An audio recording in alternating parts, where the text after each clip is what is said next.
दोस्तों नमस्कार, आदाब, सत श्री अकाल। उर्मिलेश संवाद के इस कार्यक्रम में आपका बहुत बहुत स्वागत है। मैं हूं उर्मिलेश।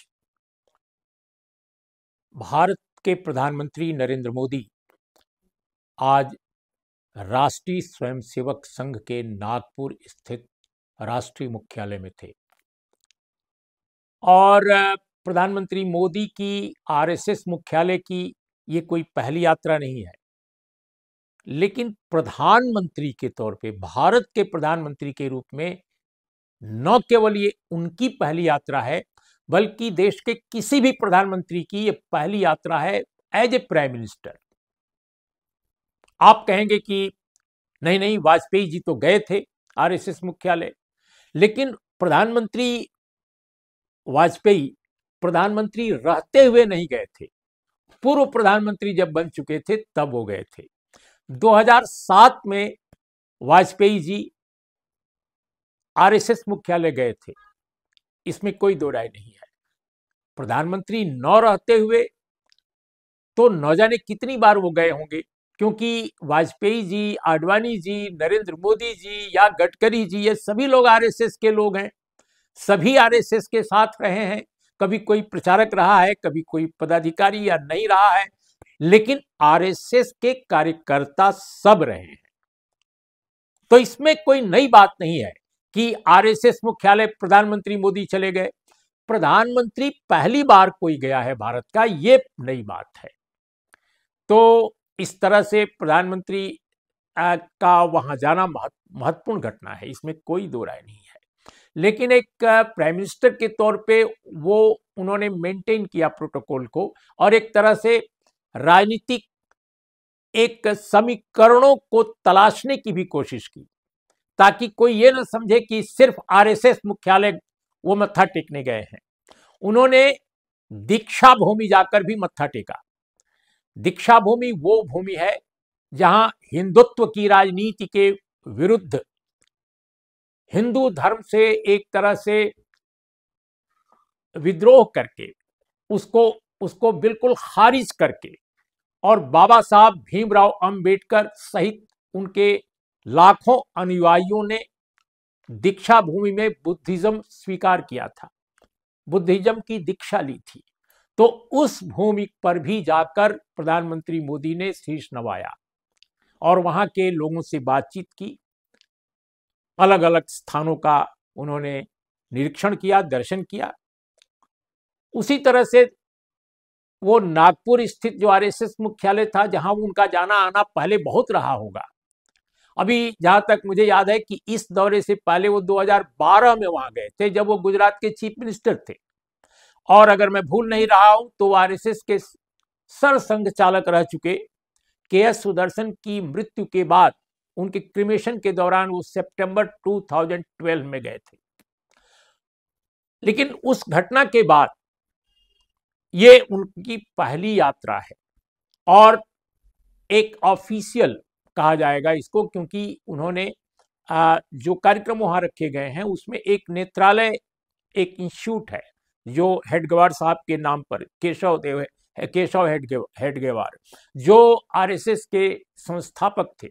आरएसएस के 100 साल पूरे हो रहे हैं, तो अभी जो वहां पर एक बहुत बड़ा सॉरी, मैं आपको हेडगेवार वो नेत्रालय बोला, वो माधव नेत्रालय प्रीमियम सेंटर है, माधव नेत्रालय प्रीमियम सेंटर, इसके कार्यक्रम में गए थे वो। और सभी ये जानते हैं कि आप सभी को मालूम है कि आरएसएस की स्थापना जो पहली बार की गई थी 100 साल पहले, उसमें डॉक्टर केशव हेडगेवार का सबसे महत्वपूर्ण रोल था, इसलिए वो संस्थापक माने जाते हैं। तो उनके मूर्ति स्थल पर भी जाकर उन्होंने शीश नवाया, माल्यार्पण किया। इस तरह के तमाम कार्यक्रमों में उन्होंने शिरकत की, और उन्होंने आरएसएस के बारे में कहा, मिस्टर मोदी ने, कि अब आरएसएस 100 सालों में वट वृक्ष बन गया है। इसमें कोई दो राय नहीं है, ये वट वृक्ष बन गया है। भारत की राजनीति को आज निर्देशित वो कर रहा है, भारत की राजनीति को ही नहीं, बल्कि भारत की समूची सत्ता नीति को वो निर्धारित कर रहा है, निर्देशित कर रहा है। ये बात सही है कि आधिकारिक तौर पे वो ये काम नहीं कर रहा है, लेकिन अगर देखा जाए तो जितने लोग आधिकारिक तौर पे ये काम कर रहे हैं, सत्ता का निर्धारण, नीतियों का निर्धारण, वे सभी लोग आरएसएस के द्वारा सामने लाए गए हैं, आरएसएस द्वारा प्रशिक्षित हैं, आरएसएस की राजनीतिक संस्कृति के हिस्सा हैं। और आरएसएस जब चाहता है उनको निर्देशित करता है या उनको सुझाव देता है, उनको समझाता बुझाता है।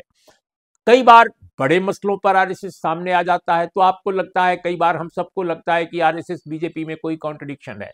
लेकिन मैं दोस्तों एक लंबे समय तक पॉलिटिकल एक रिपोर्टिंग मैंने की है, मुझे नहीं लगता कि आरएसएस और बीजेपी में कोई कभी भी एंटागोनिज्म रहा है, कभी भी कोई गहरे या अंतविरोध इस तरह के रहे हों जो न सुलझ सकें।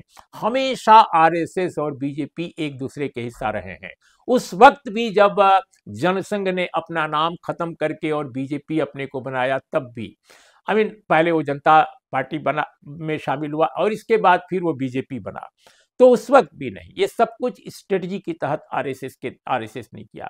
लेकिन आज जब भारत की सत्ता को, जैसा मैंने कहा, कि संचालित कर रहे हैं आरएसएस द्वारा प्रशिक्षित लोग, और उसमें प्रधानमंत्री मोदी स्वयं एक व्यक्ति हैं जो आरएसएस द्वारा ही प्रशिक्षित हैं। वो हमेशा कहते भी हैं कि वो आरएसएस के प्रचारक रहे हैं और उसको छुपाते नहीं है। कोई क्यों छुपाएगा जब ऑन रिकॉर्ड ये सब कुछ है?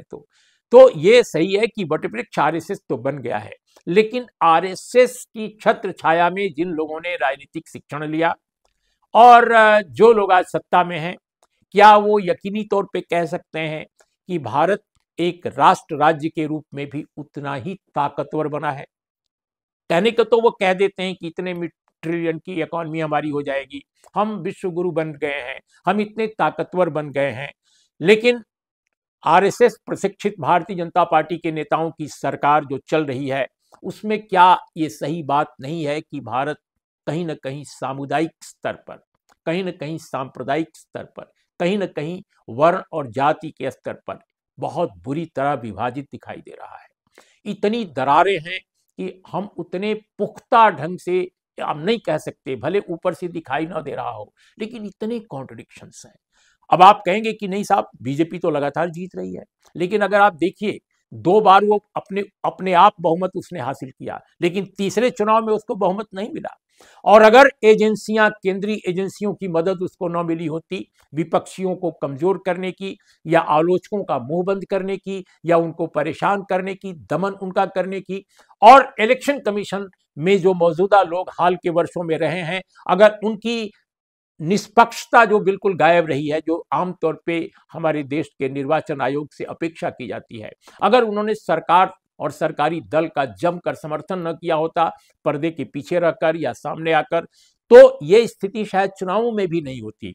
लेकिन ऐसी स्थिति अगर बनी है और हम उस जो भी मैंडेट है उसको हम रिजेक्ट नहीं कर रहे हैं, हम बिल्कुल मानते हैं कि वो मैंडेट है सरकार बनाने का, चाहे वो भले जेडीयू या टीडीपी के सहयोग और समर्थन से हो। लेकिन क्या ये बात दिखाई नहीं पड़ रही है स्वयं आरएसएस बीजेपी के लोगों को भी कि हमारे समाज में कहीं ना कहीं जो एकता होनी चाहिए, जो एकजुटता सांप्रदायिक स्तर पर, सामुदायिक स्तर पर, वर्ण और जाति के स्तर पर, वह पूरी तरह दरक रही है।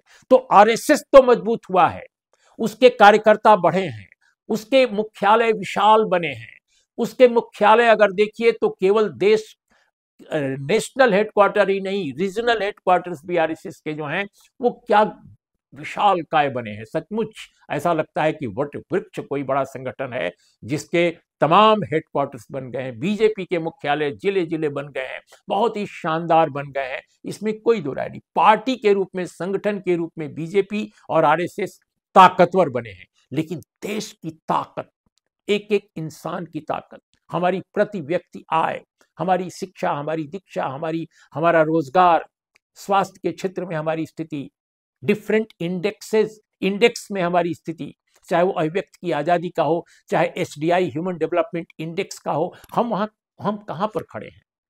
तो कहीं ना कहीं आरएसएस भले मजबूत हुआ है, बीजेपी भले मजबूत हुई है, लेकिन देश की आत्मा कमजोर हुई है। उसकी एकजुटता कमजोर हुई है, आपस का सौहार्द कमजोर हुआ है, संविधान का प्रियम्बुल कमजोर हुआ है। ये स्थिति आरएसएस को सोचने की जरूरत है। 100 सालों में वो सेलिब्रेट चाहे जिस तरह से करना चाहे 100 वर्ष पूरे करने पर, लेकिन इस बात को जरूर उसको सोचना चाहिए, अगर वो सचमुच इस देश को प्यार करता है, कि क्या वजह है कि उसके प्रशिक्षित जो जो जो कार्यकर्ता हैं, उनकी जो राजनीति है उसमें कहीं न कहीं राष्ट्र की आत्मा कमजोर हो रही है, वो रो रही है, बिखर रही है, और कहीं न कहीं आत्मा का ये बिखराव जो है हमारे राष्ट्रीय एकता पर उसका असर भी पड़ता नजर आ रहा है। तो दोस्तों आज इतना ही। नमस्कार, आदाब, सत श्री अकाल।